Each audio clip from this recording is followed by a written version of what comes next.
Hey there, hi there, ho there, hello there, and welcome back to another exciting edition of the Cardinal Couple Radio Hour podcast, where we bring you the joy and excitement of UofL women's athletics. Certainly a lot of things to get to today. Should be a fun show as we have four in on the broadcast this morning. And Daryl is out trying on wedding dresses with someone else. And I've always thought that one per wedding dress was enough, but obviously she's going to try something new in her wedding and have someone else in her dress with her. Maybe I read that wrong. I don't know. But in any event, won't be with us today as she looks at what she's going to wear in the future. But we do have Case, we have Jeff, we have Jared, and me, Paulie, here to talk about things today. So let's go ahead and jump right on into the catching up with the fellows, as I like to call it, and see what the guys have been into and busy with this week. Case, how's your week been, bud? Oh, nightmare. I spent Oh gosh, 22 hours. I spent that's 22 great. hours in the Charlotte airport. Oh, was that last Friday? No, No, it was no. That was this it week. was Tuesday and Wednesday. Wow. So Yeah. you It can't couldn't even have been blame for my tea fun. stuff. Well, I think it was still fallout from that, but yeah, it was. I it thought, was I not- thought American was pretty up to date on that, but So did I. What- yeah. my Tuesday started with a text from Delta saying that my departure from SDF had been delayed. I was like, that's not going to work because my connection in Atlanta is going to get missed. Yeah. So then tried a few times to click the button that it said to allow me to change my flight, and it just kept taking me back to not changing my flight. I said, well, all right. Well, Tried to do the chatbot, that didn't work.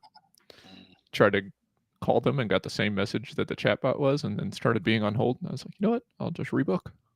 Mm. Thought I was all done with all that, and then that wasn't the case. And then I was stranded in Charlotte. So So wait, you got stranded in Charlotte on Delta? no. No, I no, you rebooked switched to to American. Yeah. Okay. American. I was gonna say, No, I rebooked to American, and then I got stranded in Charlotte. yeah, because Charlotte is definitely American land. So There was all of 2 flights from Delta, I think, in yeah, the I was gonna Charlotte say not airport. many. Yeah. You could have gone and taken some time and checked out the new ACC facilities down there, right? Well, that would have implied that I wasn't being told every 30 minutes that my flight was eventually going to happen. Oh God. Air travel, boy, that sounds like fun. So what does one do for 22 hours in Charlotte? Just out Be of sad. curiosity. 22 hours. Man, that is a You, long you, time. you be sad, and then you try Yeah. and figure out if you can not be stuck in the airport. But no, the answer is no, you cannot not be stuck in the airport.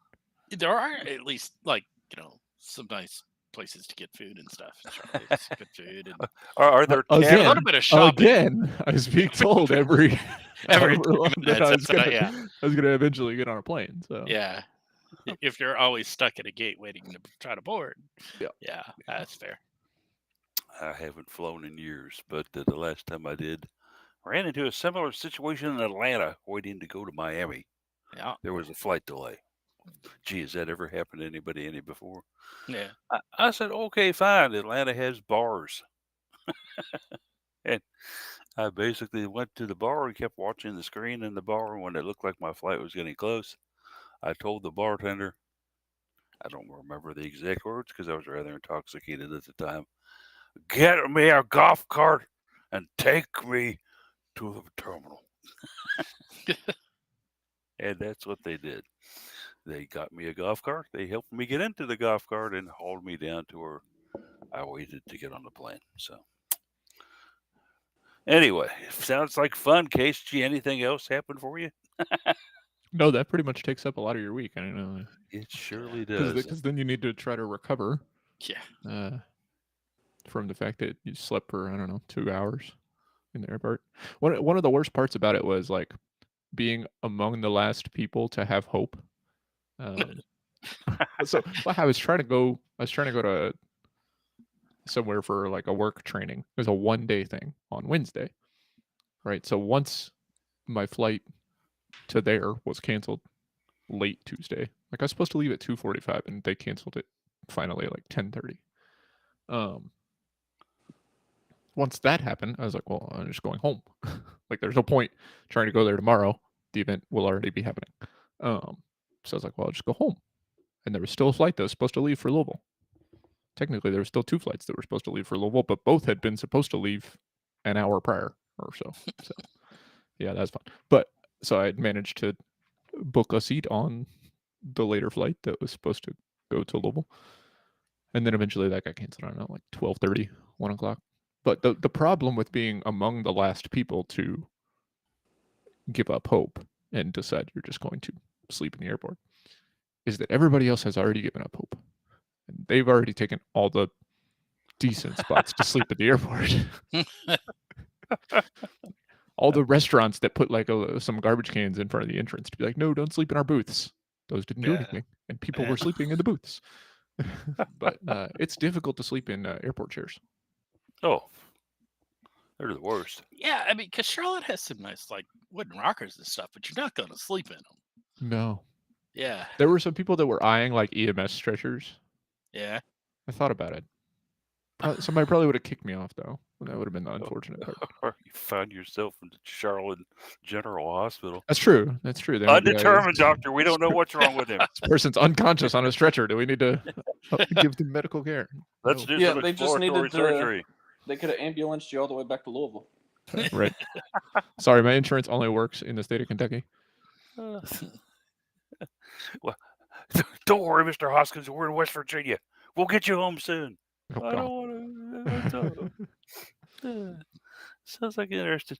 Jared, have you ever had any airplane troubles and flights? I know you'd like to drive to a lot of places, but we got Jared Anderson in the house with us, by the way. Good morning, sir. Good morning. But yeah, I've had my fair share of flight experiences, whether it's flights getting rescheduled, delayed. Actually, our flights here in February to go down to Florida have already changed again. I'm like, how the hell are you rescheduling stuff that's this many months away? But Good Lord. Oh, Okay. they always reschedule them.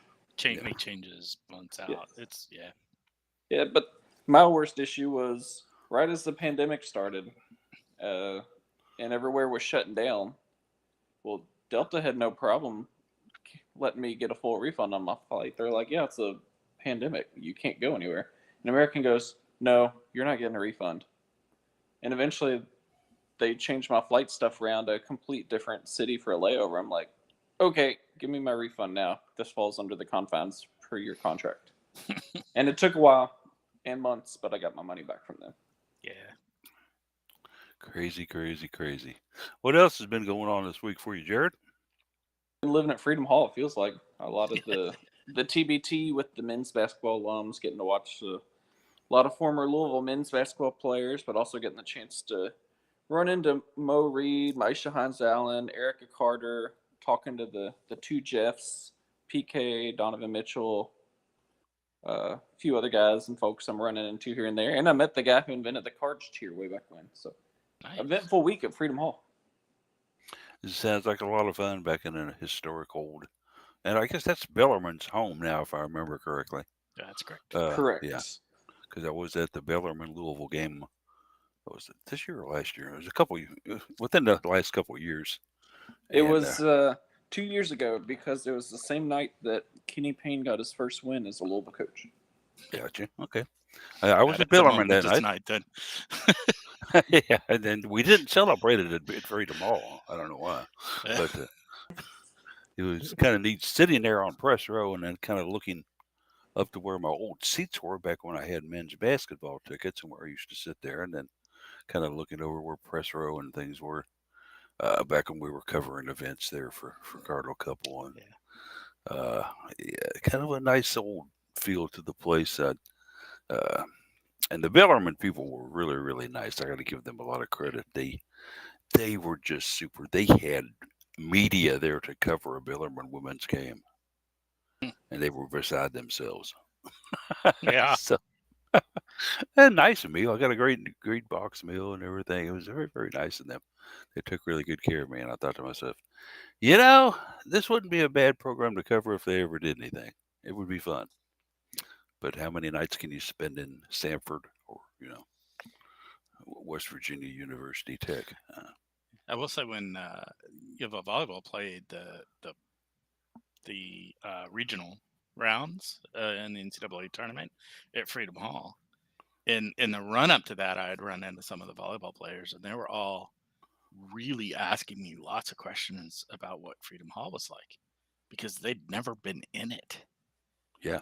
It was like, oh, I guess you haven't ever been in that arena and know what it's like, know what the sight lines are, how big it is, and stuff like that. They didn't have any idea how big it was. it was an odd interaction that just kind of caught me off guard. Something I've noticed from watching the TBT games on TV, and I guess I shouldn't be that surprised given, like, I don't know, Little John and I don't know what's Virginia Tech's the name of their arena. Castle. The Yeah. castle. It's very dark in Freedom Hall. Oh yeah. It's very It dark. is. Yeah. Not on the court. It's not as great. Well, Yeah. it's dark on the court from a TV perspective, like compared to modern arenas with like the quality effort put into lighting and I don't know, Well, a structural design that allows good lighting, which Freedom you Hall doesn't say have. that, but Lighting is really great on the court, except they put their cameras so far back in Freedom Hall that by the That's time it probably it, reaches too. there, it's fighting And- to get lighting. and you talk about it being modern lighting, but I noticed when they changed the lighting in Ellen and Federal Credit Union Arena for volleyball, the light is better on the court, and I think Jared, you probably agree with me on that as well, right? Oh, absolutely. Yeah, but there's less light on the stands. It's like it's more directed now. So Well, it's the stands prob- are darker now. But it's probably to help. I mean, if there's less light on the stands, there's less glare for the viewers. Yeah. So, because you don't need to light the stands. You go that You go to a Right. movie theater, issue. the seats aren't lit. You want it kind of dark away from the court, so your Right. cameras are focused more on what's happening on the court, both from a still camera and a video camera. Right. Because the Yum Center is very well backlit, so sometimes that does trick the camera for a brief moment. A little extra work on photo video end. There's certainly things to check out the next time you're in either facility, as the guys have talked about. I can remember the old days of Freedom Hall back when I had seats there for men's basketball, and we were at section 334, as high as you could get, the highest row. And right behind me was a press box. They had the concrete press boxes on either side of the court, looking down. So I had a place to store my coat behind me. How about that? And I love that. I can also remember looking down upon the court, and that was back in the days when smoking was still allowed in the facilities. And there was just this haze, like a cloud that come into Freedom Hall, and you were looking down on the players through this cloud of tobacco smoke. And it's kind of had to wonder what that did to their lungs out there, playing all 40 minutes a game, having to breathe in everybody else's nicotine. But anyway, many moons ago. It's Jeff. What else has been going on with you, man? I think we didn't finish with you. No, actually, we never really even started with me, but that's Let's okay. get started with you then. Yeah. Pretty good week overall. Thursday sucked. I had 4 meetings. That's not ever fun, including. Oof. It's not ideal, but otherwise, making progress on my work. Life is good in general. Can't complain. So, yeah. So not a bad week for you then. Good deal. Yeah. It's for me an interesting week. I had a couple doctor's appointments, had a couple of things to do. I had to miss a Walls press conference because of that, but as it turns out, Walls almost missed the press conference as well. And As it turns out, you might have almost been able to make it. yeah, I mean, as far as it went, I got out about 1:30. I guess it was done by then. Yeah. But when I first saw it come out, I said, "Oh crap!"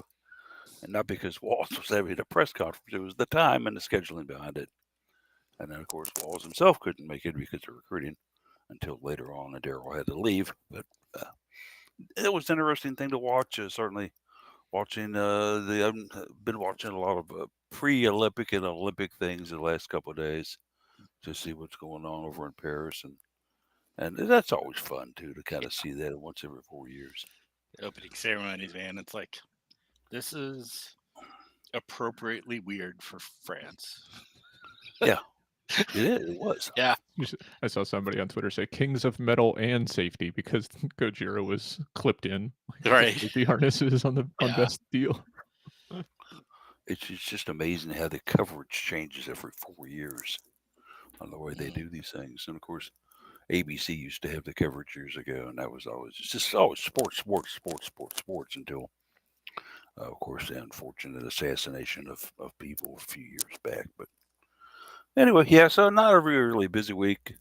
All thumbs up on the doctor reports and everything. I'm doing fine. I just have to keep on my medication and keep on being the idiot that I am, and I'll be fine.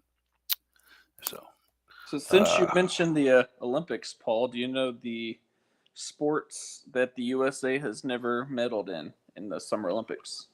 oh goodness, that would be a trivia question indeed.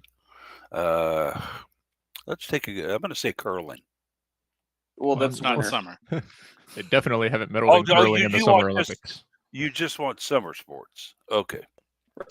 If I've we'll got we'll a guess. exclude breakdancing / breaking because it's in Yeah, its it's first Brittany. year, so Yeah. obviously they haven't medaled because that's so there's 5 or you could argue 6. Rapping? I mean, is there a rapping sport? Yeah. I don't think so. We've got some pretty good I'm rap. gonna say one of them's gonna be handball. Jeff's got one of them. Rugby sevens, That's the borderline 6 one because it's because kind of new. right, they've never won rugby sevens, but they've medaled in true rugby when that used to be a thing. Hmm. So we're giving that yes to case. So there's still 4 more. Okay.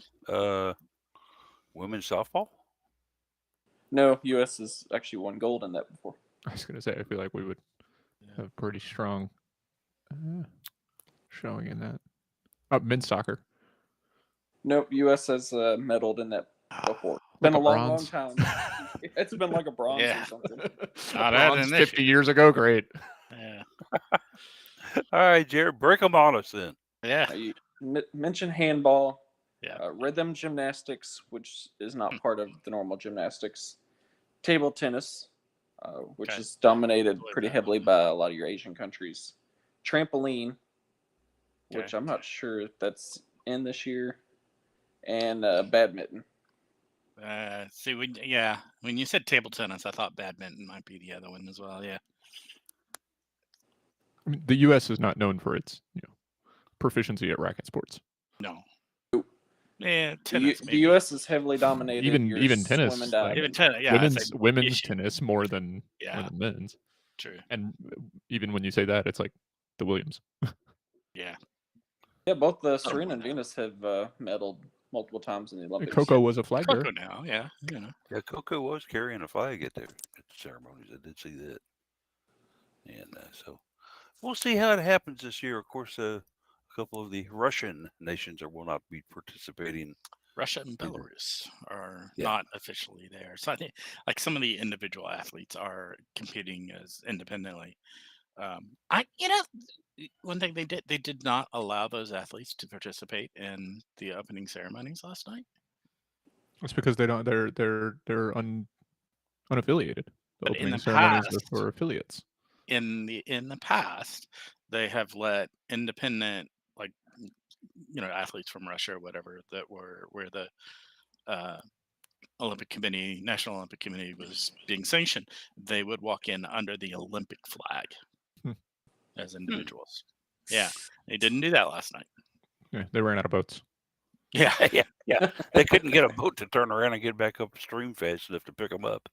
They're still waiting to be introduced. They're standing there under the undetached flag. Did you see the boat, Lou? No. I want to see how they work all that out. Obviously they showed all the highlights of Paris and the previews and such too. So we'll see how the United States does. I think the women's basketball team will have a lot of fun over there. They're already seeming to have a whole lot of fun. And my question before I move on to our other things are, why is Dion at Ranatasi still on the Olympic team? I don't have a problem with it because she's that good and she's still that good. She's getting up in age. I get it. She was that good. I don't think she's Oh, nearly as good as she used to be. Well, no, but that still leaves her a lot of room for her to be top level quality. And you take a look at it, and I'm just a player like Ryan Howard, incredible basketball player. Still think Fantastic. Grazi's playing better than Ryan Howard is. There we go. Too much longer, but No All disrespect right. to Ryan Howard. She's great. But yeah, Excited for all the current and former UofL athletes in the Olympics. So yeah, there's bunch. what Yeah. 12 total, mostly in the So- swimming portion. But yes, Something we will look at a little later on in the show. Thank you, Jared, for preferencing that for me. As we'll get into, I guess, the thing that I figured we might I'm not going to do any X information today. If you want to follow us on X or if you want to follow us on Facebook, you'll figure out how to do that. I haven't been on X much lately, so I don't know what I'm missing there. Facebook, I occasionally look over to see what lifelong friends are doing because it seems to be more set for me and what I do. But you can find us there. Just take a look around. It's not too hard. If you have any questions about it, go ahead and leave a question in the comment section, or go ahead and look on the right hand side of the site where we list some of the extra information. But emails, yes, we do accept emails as well. Jared, you want to run through our emails? I don't even Let's know what not. all our emails Let's are. not. Mm. Please don't just give my personal email out on Okay, the then. internet. So the guys do not want to give out the emails, and so that's fine as well. If you want to get in touch with us, use our comment section or just send one to me. Mine's out there, cardinalcouple@twc.com. They can be reached there. And believe me, everybody does. And I get all kinds of advertisements for my sporting program and for my school and everything else. And I didn't know that I had one.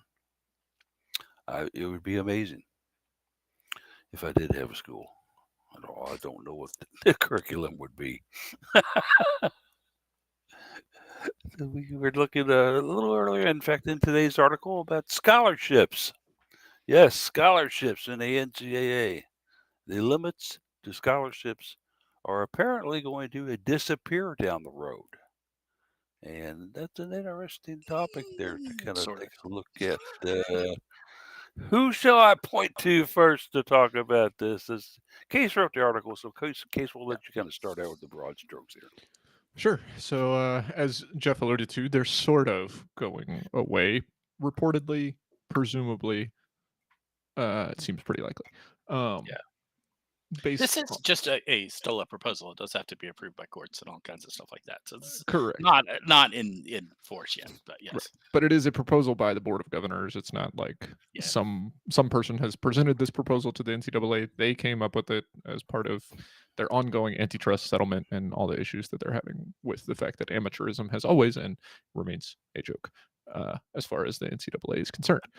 So the previous rule was that, or the ongoing rule, it's not previous, it's current. There are roster limits for college programs and there are scholarship limits. And so within those scholarship limits, you can divvy them up however you want. For example, the biggest, I think, head scratcher that everyone has had, I don't know if they've updated these in decades, it feels like, because baseball's scholarship limit, baseball is a roster of 34. Baseball's scholarship limit in NCAA D1, 11.7. Like you can barely field a team. Yeah.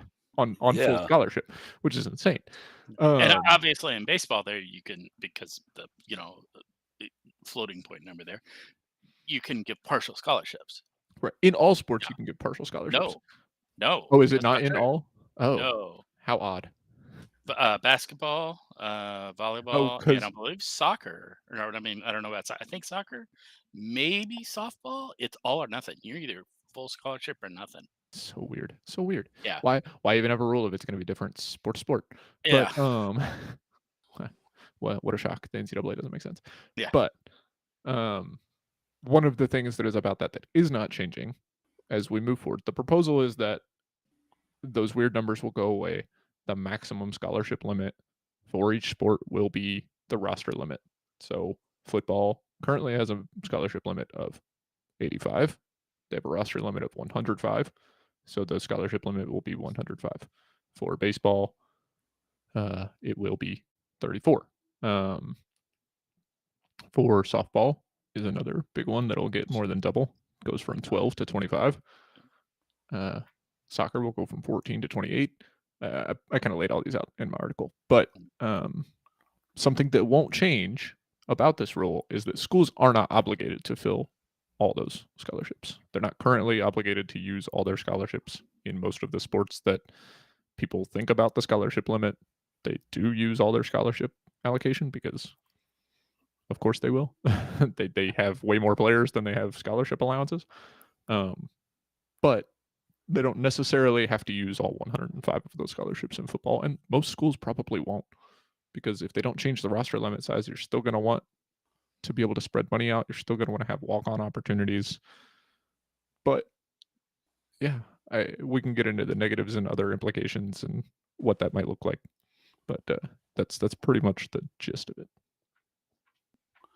Interesting concept where I think I saw this real quickly before I came on to the broadcast today. Is it a case of the rich getting richer and the poor getting poorer? Jeff, thoughts on that?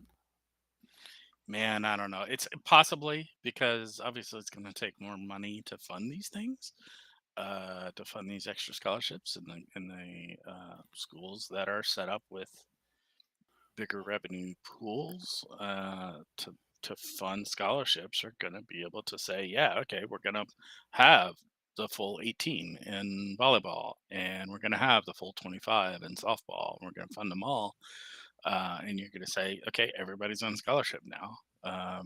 You know, fantastic, and that's going to be a draw. Then okay, am I going to go there and maybe get a partial scholarship or none at all?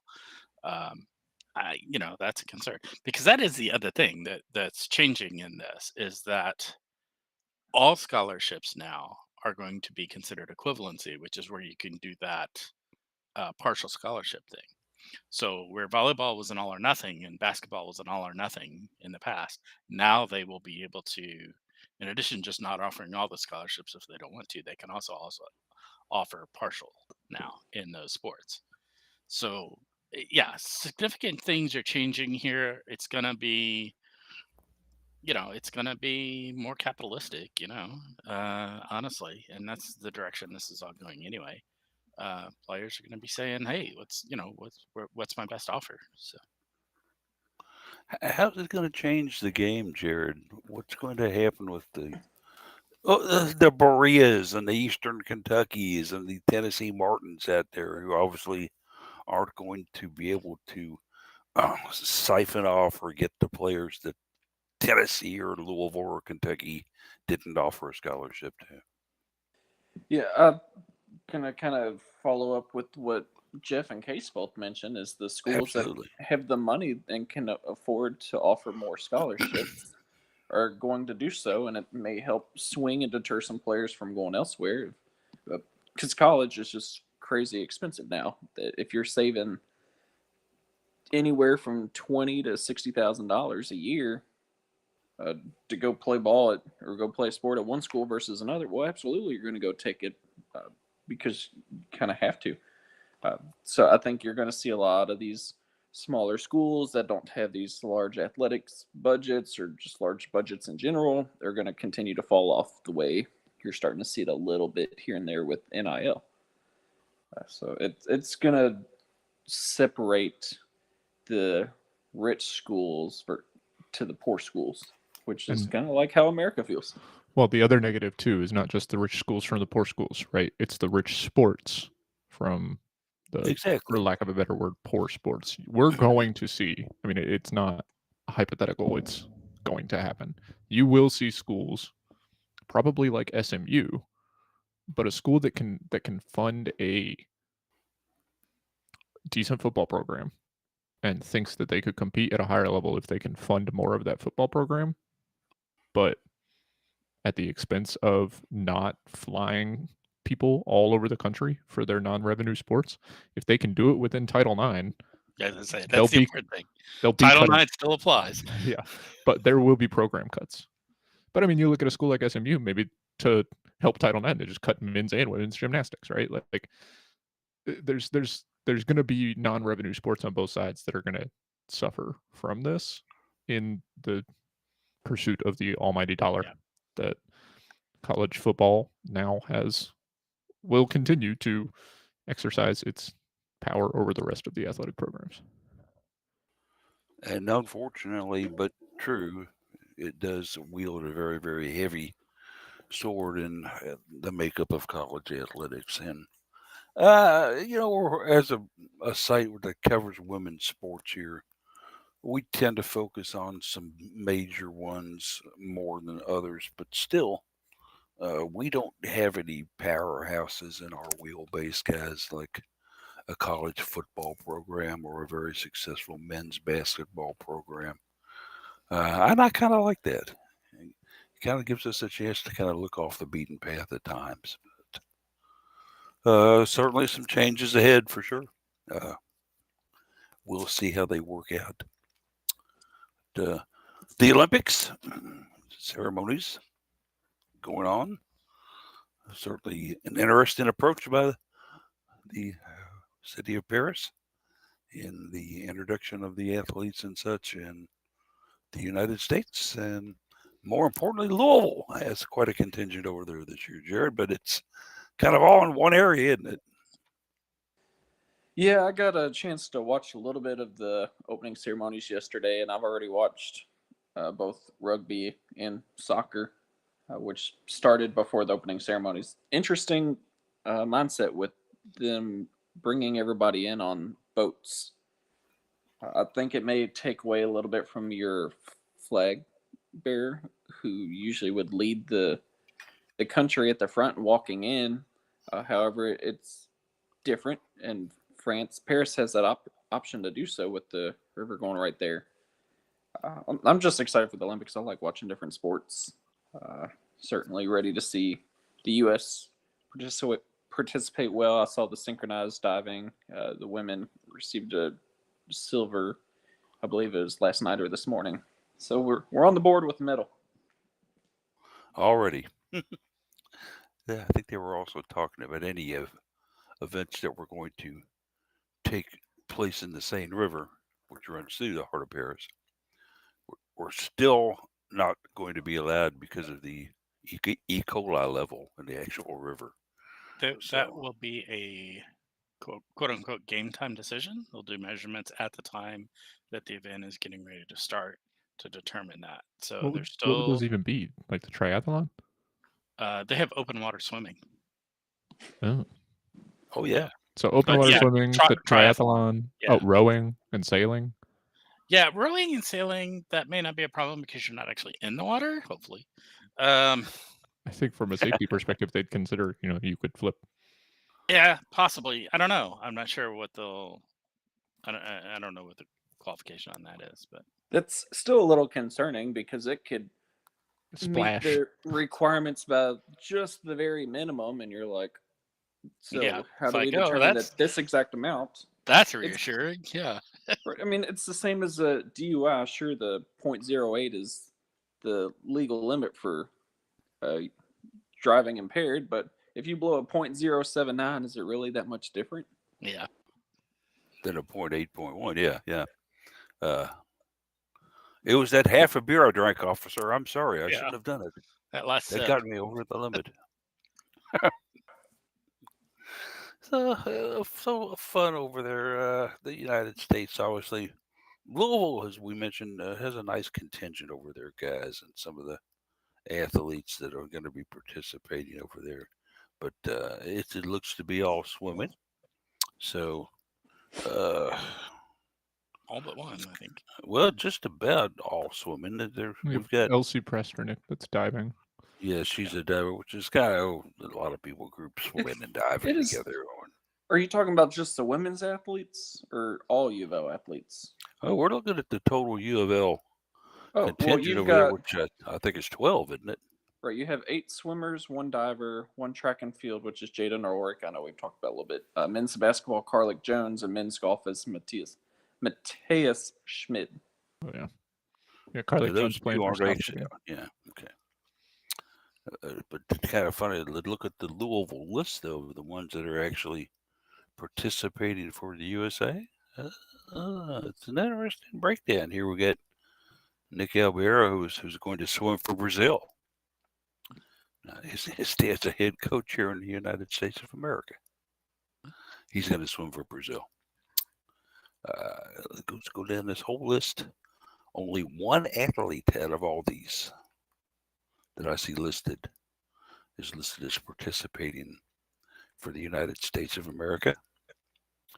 That's Jaden Ulrich in track and field. And if I remember correctly, she's the first track and field athlete on men's or women's from UofL to represent the U.S.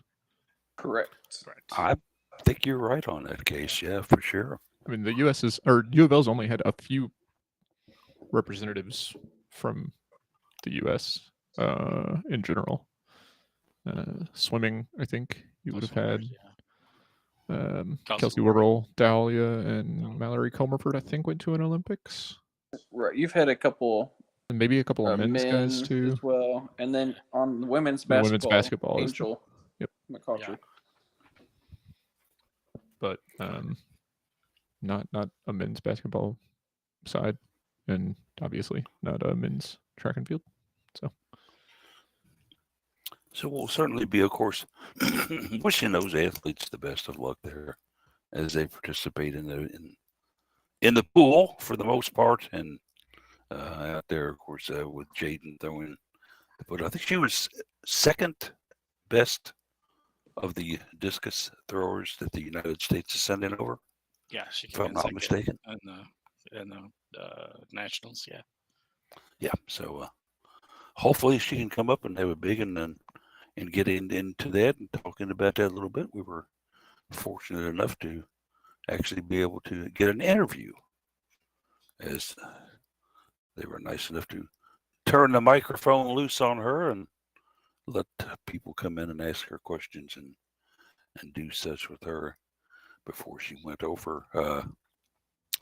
And I'm kind of look at that just a little bit, and we were fortunate enough to have representation for that there to catch her as she talked.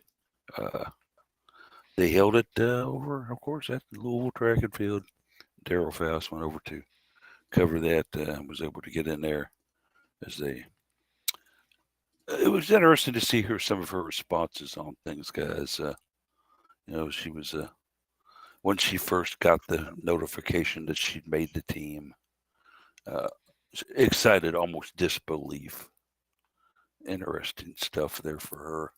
She, of course, didn't start her career at Louisville. Was at Indiana, and then came to Louisville along with her coach when her coach took a job here. So we kind of got her second hand in the Olympics, but still good to have her here. And what does it basically mean for the program at Louisville for track and field to be able to come out and say now, hey, take a look at this. We had an Olympic qualifier. Look at this. Jared is obviously big for the university. Oh, absolutely. It's a great recruiting tool. Not only because you've got the talent here, but you have the coaches and the support staff that can help develop these athletes and put them in a prime position to represent not only the school, but this country at the highest level possible. And in case when we take a look at this, if you're the Louisville track and field coaching staff, how heavily do you play upon this when you're going after people to come to school here? Oh, I mean, a ton. I think that it's part of, it's part of the draw for Olympic sports. You see swimming and diving really lean into it.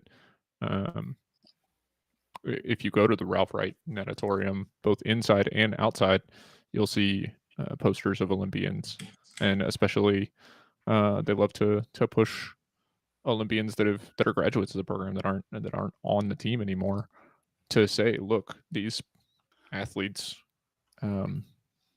committed to training in their prime Olympic competition years at a university instead of going private training route, and they came here and then they were able to achieve their dreams and represent their countries at the Olympics. I think that it is a testament to the recruiting that UofL Swimming and Diving does to the global recruiting, to have all of the different representation that they do. And I think that track and field and cross country will continue to push that same recruiting message, and getting your first athlete from track and field perspective, getting your first athlete to represent the U.S. is also huge.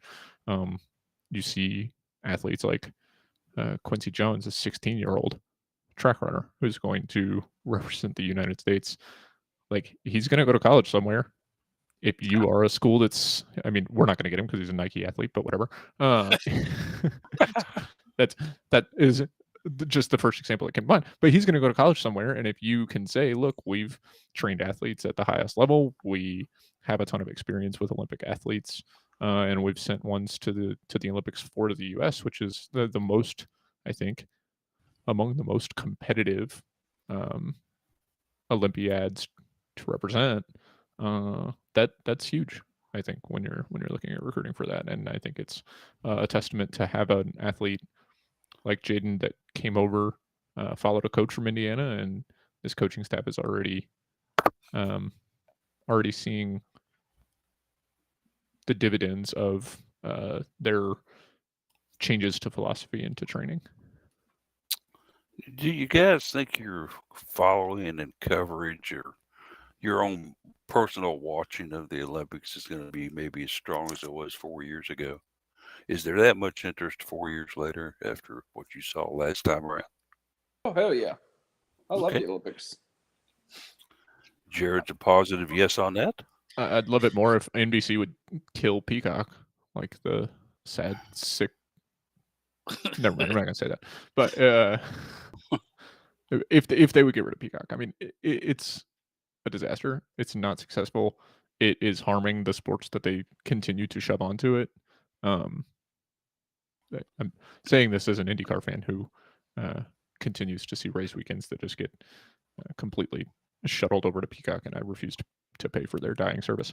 I won't miss them when IndyCar goes to Fox next year. But but I mean, they hide so many things for the Olympics behind Peacock, and then they're desperately litigious and trademark and copyright hunting when someone just shares. I mean, I saw on Twitter today the video of the Gojira, just a clip of Gojira performing during the opening ceremonies. That's now been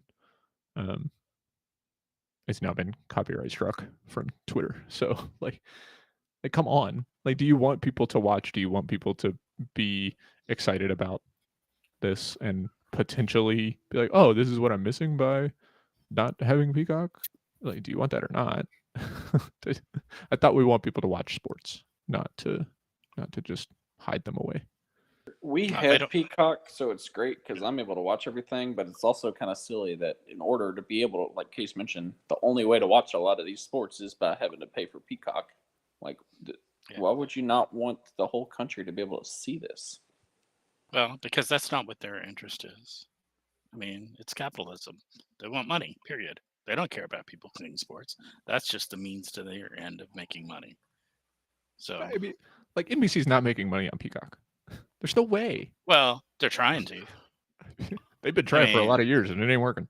Yeah, well, yeah, there's an argument to be made there, but yeah, that's the intent. But yeah, the old adage then of viewership equals dollars maybe doesn't apply as much anymore. Then is that what we're saying? Well, it does, but you have to get to a certain point for your dollars in revenue balances out your dollars in costs, and there's a lot of cost in running a streaming service like that. So, and the other problem too is, like, people in general aren't paying for cable these days, and when people pay for cable, then NBC just gets all the money from the viewership and the advertising dollars through cable.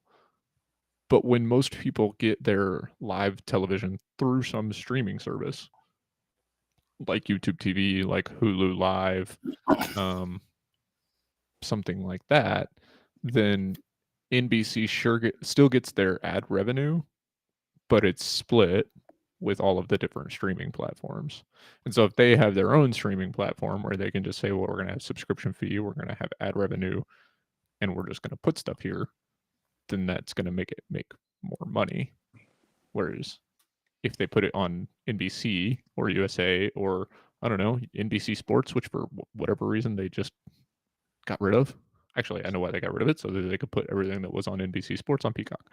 But if you put it on linear broadcasting, then they're splitting that so much more because of the way that people get their TV now, and so it's an interesting media landscape that we exist in as far as entertainment consumption. Capitalism.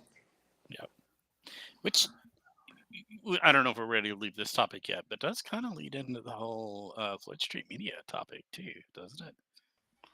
It does in a way, Jeff. And yeah, I'd like to kind of expand on that a little bit. Go ahead, please.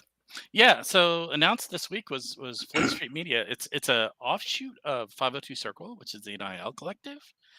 And I'm not exactly sure what this is all about yet. It just got announced, and there's a trailer up about it. They are going to have coverage of the men's basketball games in the Bahamas. I'm unsure how this fits in with other media rights at UofL, like with Learfield and all of that. So it'll be interesting to see what gets put on there. It sounds like there's going to be a lot of athlete-led programming with like athletes hosting shows and stuff like that, and kind of behind the scenes things, as opposed to fewer of the actual athletic events. Which as soon as I saw that, I thought, well, hell, let's go back and get the old Salt and Pepper videos that Paulo the Piccolo and Andrew Farrell. what's his name? Farrell, yeah. They're both still a little busy. Yeah, they're both still a little busy, but we can pull the old ones up. That would be fun.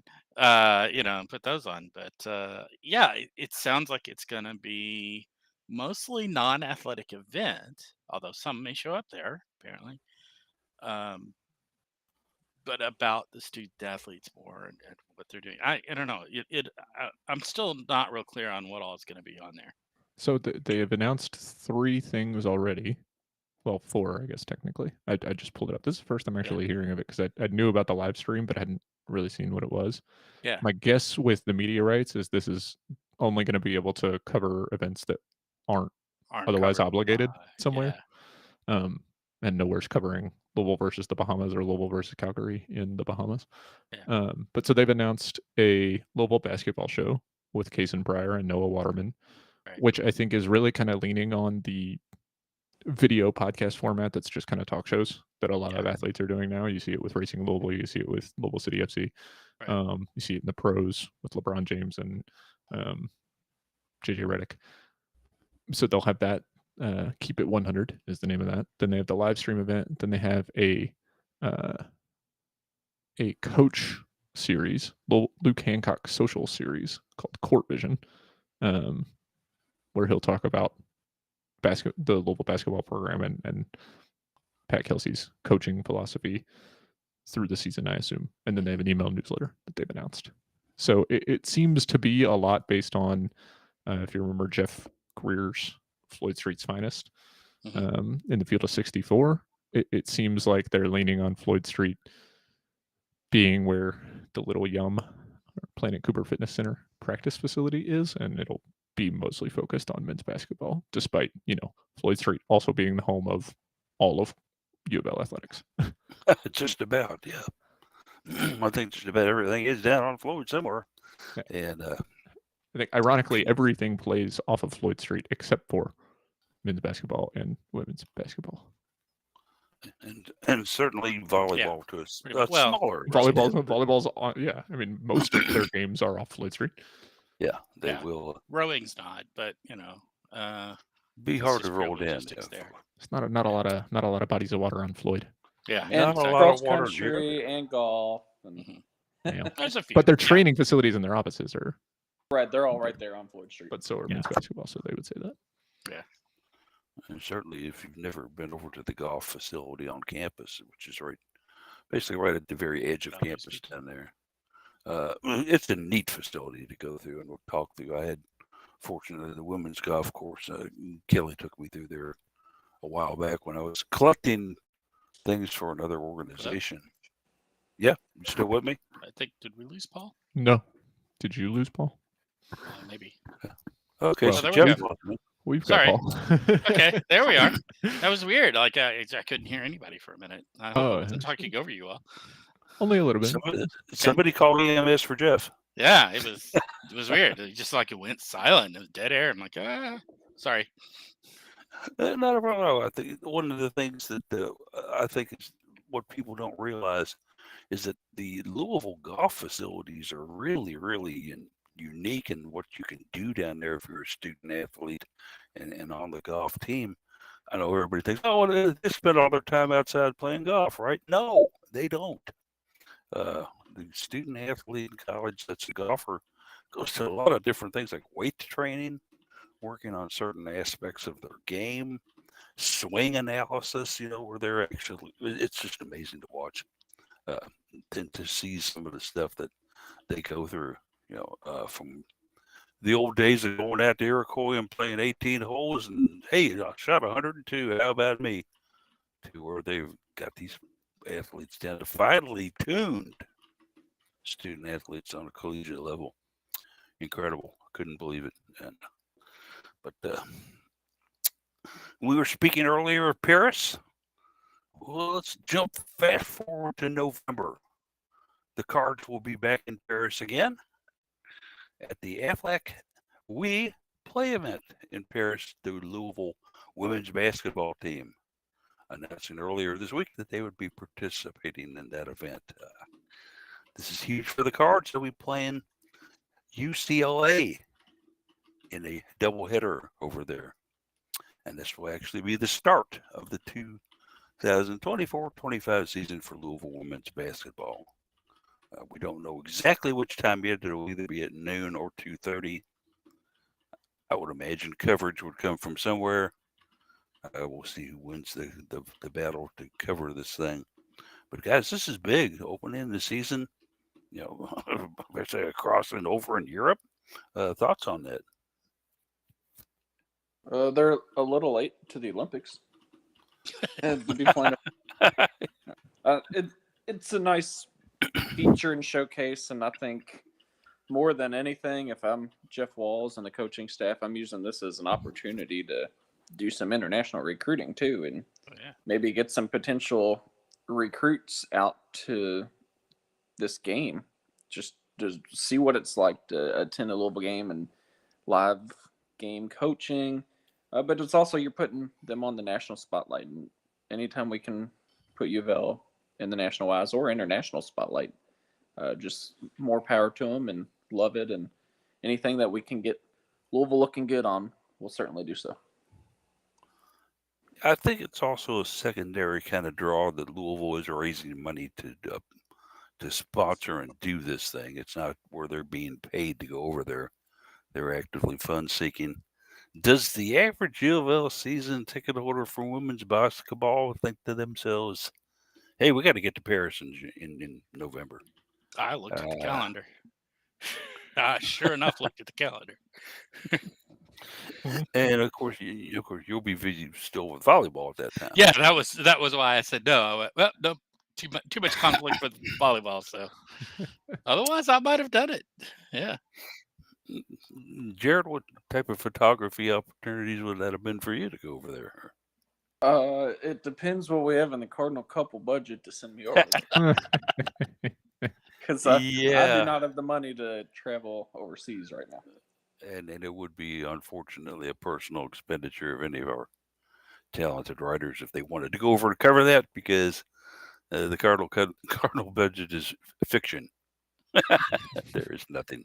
It's my checking account. Okay, that's our budget, and that's hurting lately too. But anyway, I don't think I could make the trip and do it. There are also health concerns for me on getting over and back and doing that. I'd love to. Hopefully it'll be on a cable or television platform where we'll be able to watch it. Might be Floyd Street Media.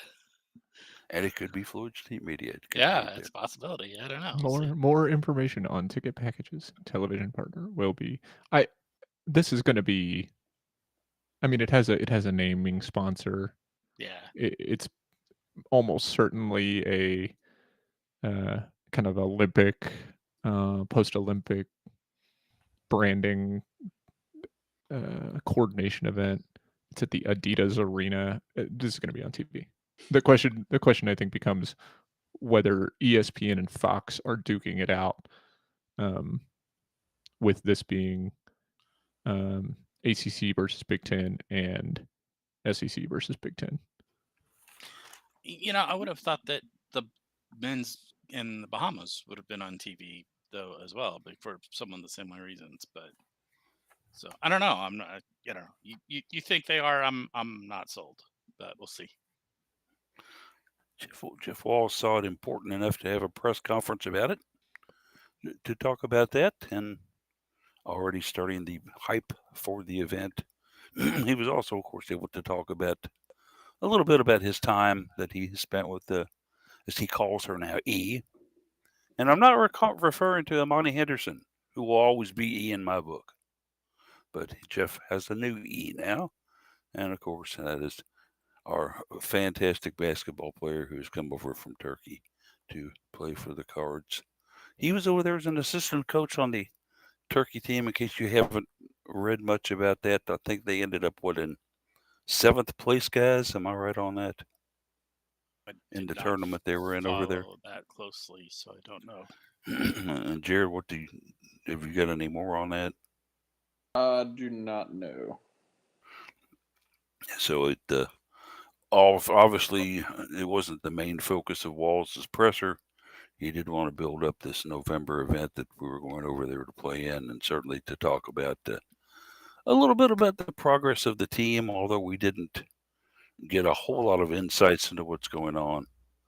He talked about a couple players in specific, but it was basically a chance for Walls to talk to the media, and then in typical UofL fashion, he showed up 45 minutes late. So, let's face it, recruiting is all. If Waltz is busy recruiting, to talk to the media morons is certainly second base. He's going to delay that if he needs to. But looking at this team and looking ahead to that, is this the kind of start you want to see us get, guys, from women's basketball? I mean, normally we start out with a couple cupcakes on the table there, and this is far from a cupcake playing UCLA in Paris. I'm not worried. I mean, it wasn't that long ago that they opened the season against Arizona and lost in overtime, and I believe that was a Final Four season in the end. So It's 2 years ago, right? Yes, 2 years ago.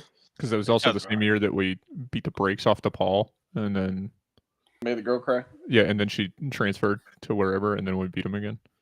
Made her cry again. Yeah. Yeah, that's the one. Wow. I can't remember who it was or where she transferred to, but yeah. So I'm not worried about playing UCLA, and I mean, even if Louisville loses, it's one game. I'm not too concerned about losing one game to a most likely top 25 team. I can't believe this is the first time we've ever played UCLA in women's basketball. I can't believe Yeah, it's only that's the surprising. second. I can't believe it's only the second neutral court season opener for Walls. And I can't believe it's only the first time since 1986 that we've opened the season against a Big Ten opponent. Like, all three of those things are crazy. And it is, but in the rapidly changing nature of conferences, of course, who would have figured even 4 years ago, UCLA part of the Big Ten? Yeah, Well, that fits. No, it doesn't fit, but I think it kind of is the predecessor of the signs and things that come in about a total upheaval of Division I athletics as we know them, where the old conference structures are being, I think, challenged every day, and certainly Louisville has been mentioned in a couple of articles and things about not being in the ACC much longer. Thoughts on that, guys? I mean, we fought hard to get into the ACC. We've had our successes in the ACC, and I think that'll be the final thing we look at today is do we really want to leave the ACC at this point in time? I think it's in Louisville's best interest to be a champion of holding the ACC together. Yep. The only reason I can see Louisville not being in the ACC is if it is collapsing, like the Big East did. True there. That's why. I mean, that's the only. And then I would imagine we'd be SEC bound. I think Louisville is a better SEC fit than Big Ten fit. I think it would be Big 12. Oh God, no. Well, I think Kentucky would fight tooth and nail about us ever getting into the SEC. Sure. I mean, they can fight all they want. If you're talking about They a made their 30, choice. if you're talking about a 30-team league, I don't think anybody cares what Kentucky thinks. That's possible too. But as for now, I think the ACC is the right fit for us. But who would have thought some of the conference changes that we've seen would happen, where the Pac-10 would basically disappear off the face of the earth, except for 2 schools. So, did they rename themselves? Did they rebrand themselves? We're the Pac-2 now. The number was already misrepresenting it. So they had 14, right? Or 10. Yeah. But something like 12, 14. I'm actually a bit curious what's happening with the Pac-12 this year. Like, they still got 2 teams. Are they in the Pac-12? Yeah. Yes, the Pac-12 still exists for 2 teams. However, they've made a partnership with a mid-major conference to allow them to basically just compete in that conference. So without being associated with them directly. For the sake of the 12-team college football playoff, the Pac-12 was a power conference at the time of the rule determination. Yeah, I don't know what's going on with that. The champions of the if you go based on the NCAA college football game, only the top 4 champions get a bye. So the first season that I played, Notre Dame was number 1 in the country, and they were the 5th seed because they're not in a conference, so they didn't get a bye. That was kind of funny. But yeah, I don't know, Pac-12 conference. I don't know how that's going to work. Do they get an audit? Do they get an AQ to the tournaments? I think it's being restructured where the Pac-12 does not get an automatic champion into the football playoffs. But what about the AC? But what about the NCAA tournaments? Yeah. I think it's going to depend sport by sport, but I suspect those AQs are going to go away. Yeah, you can catch all these on Peacock. Catch them all on Peacock with the Despicable Me 1, 2, and 3, and the Real Housewives of Orange County. Your true sports channel is there. If they could have figured out a streaming partner, they probably wouldn't have dissolved. Yeah, for sure. Indeed. It's been a great discussion today. We've had some fun topics to kind of roll over, but let's go ahead and get into our final thoughts of the day here. Let's go ahead and do it in reverse order than we normally do. We'll start with Jeff first. Final thoughts for Jeff today on this. Olympics are here. They're a lot of fun. I always enjoy them. I'm sometimes Mr. Obscure Sports guy, so let's go handball, even though that's one of the sports we've never medaled in, but it's a lot of fun to watch. I think I've said that in the past. My rubric on liking sports in the Olympics is I don't want sports that are judged. I don't want judges giving scores to determine the winner and loser. So those are the sports I like versus the ones I don't like. Yeah. So there you go. You know what Jeff's going to be keying in on and what's going to be important to him in the Olympics. Jared, what do you got for me? Not much. Just enjoying the Olympics, even if there's some sports that the U.S. is not particularly good at, including the U23 men's soccer, and then rugby seems to be playing for 7th place internationally. Not a great finish for them, but plenty of sports as we get further into the Olympics that the U.S. Historically is good at and should be favored in to succeed. So we'll keep watching to see what happens. Indeed, we will. Watch is what we'll be doing. Case, what do you got? Keep it on the Olympics topics. The United States has 592 athletes representing them. at this year's Olympics with a population of 335,893,238. So that's 567,000 people per athlete for our population to athlete ratio. Can you name the countries at this year's Olympics with the highest population to athlete ratio and the lowest? And if you don't want to hazard a guess, then I will just tell you the answers. I'd have to say China because they tend to send a lot. Well, but they have a lot of people, so that would, yeah, but it's a huge. but so huge that would country. take their population. I'm like, person, I'm thinking the highest ratio is going to be something like Tuvalu or something, you know? You're so maybe Israel. I think you're inversed, but as far as how I said it, but yes. So Tuvalu is has Right, the yeah.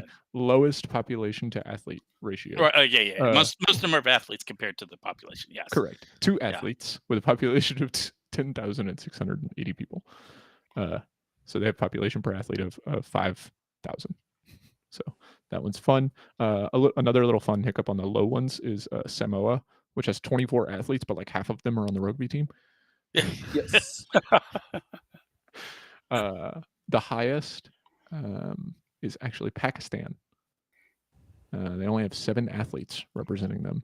It's a fairly populous country, yeah. 241.5 million people. So they have 34.5 million people per athlete. India actually has an extremely high ratio as well. Yeah, they only have very 110 populous. athletes, compared to 1.4 billion people. So Yeah. You mentioned Samoa being on the smaller side. They unfortunately suffered an emergency with one of their coaches today, who went into cardiac arrest and did not make it. Oh, that's that's oh my. Very sad. Unfortunate. Very unfortunate to hear. That is sad indeed. As far as final thoughts said of me, I'm just going to be, I think, watching with interest on how the athletes that have or are still participating with the University of Louisville do over there. Elsie Prasternick will be doing some diving, and I've always liked following her career to see how she does, and hopefully she'll do well on the platform diving. And I think August 5th is when that takes place, and August 6th, so she's got a while before that happens. And I'll also be watching some of the other athletes, Jaden, of course, and to see how she does in her throws, the women's discus throws on August 2nd. So once every 4 years, kids, if you like sports, you're going to watch. And that's kind of where I'm going to be, just watching to see what's going on. And let's hope that NBC makes it about sports and not about controversial worldwide issues, okay? That's why these kids have gotten together. This is why these teams have gotten together, to determine who has the best program, who Already has had the some best coaches. athletes. Already had some coaches sent home in soccer for Yeah. spying. Yeah. So once again, controversy rears its ugly head. Yeah. In what is supposed to be athletics. But we'll be watching, and certainly we hope that you'll be watching us on Cardinal Couple with our daily articles. Check us out every day as we try to bring you, even in this slow period of time, we're beginning to see the lights at the end of the tunnel and some things are happening. Read Cardinal Couple every day. We appreciate it at cardinalcouple.com. And hope everybody has a great rest of the weekend. Thanks to my co-hosts today with me, guys. Let's have a great weekend. Everybody have fun. Go Cards.